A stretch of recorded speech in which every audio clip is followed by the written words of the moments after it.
Saudi अरब ने दिए Iran युद्ध में उतरने के संकेत। सऊदी के कदम से खौफ में पाकिस्तान। सऊदी से दोस्ती में फंस गए मियां मुनीर। मिडिल ईस्ट में जंग अब सिर्फ इजराइल और ईरान तक सीमित नहीं रही, बल्कि इसका दायरा खाड़ी देशों तक फैलता दिख रहा है।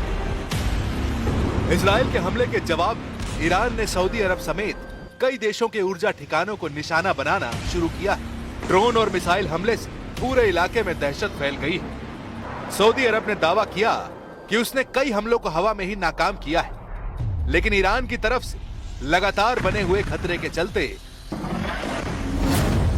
सऊदी अरब अब जंग में उतरने की तैयारी कर रहा है। अब सऊदी अरब ने भी साफ कर दिया है कि वो दबाव में नहीं आएगा और जरूरत पड़ी तो सैन्य कार्रवाई से पीछे नहीं हटेगा। We have reserved the right to take military actions if deemed necessary, and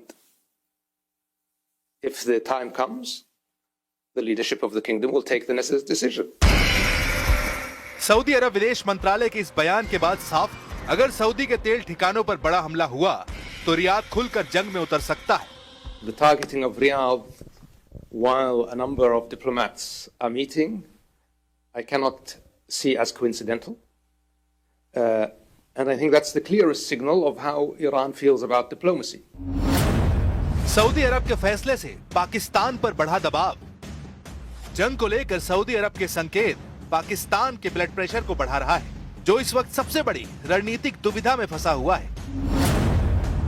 दरअसल पाकिस्तान और सऊदी अरब के बीच एक सामरिक रक्षा समझौता हुआ था, जिसके तहत किसी एक देश पर हमला दोनों पर हमला माना जाएगा। यानी सऊदी अरब पर सीधा हमला पाकिस्तान पर भी दबाव बढ़ा रहा है। यानी सऊदी अरब की रक्षा के लिए पाकिस्तान को भी ईरान को भी सैन्य जवाब देना पड़ सकता है।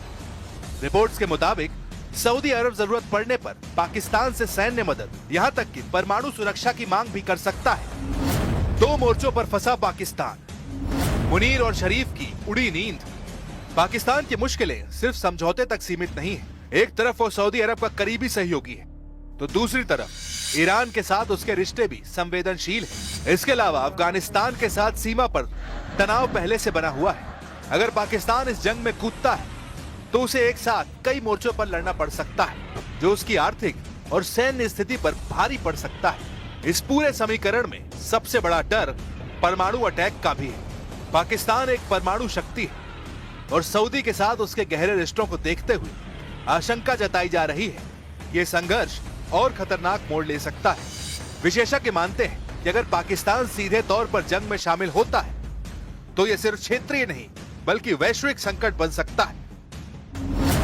जंग का विस्तार, खाड़ी में हाहाकार। मिडिल ईस्ट में जारी जंग अब नए नए खिलाड़ियों को अपनी चपेट में ले रही है। सऊदी के संकेत और पाकिस्तान की मजबूरी इस संघर्ष को और जटिल बना रहे हैं। अब नजर इस बात पर है कि क्या फंसा हुआ पाकिस्तान कूटनीति के जरिए जंग में उतरने से बच पाएगा, या फिर यह जंग एक ऐसे मोड़ पर पहुंच जाएगी जहां से पाकिस्तान के लिए बर्बादी के नए रास्ते खुल जाएंगे।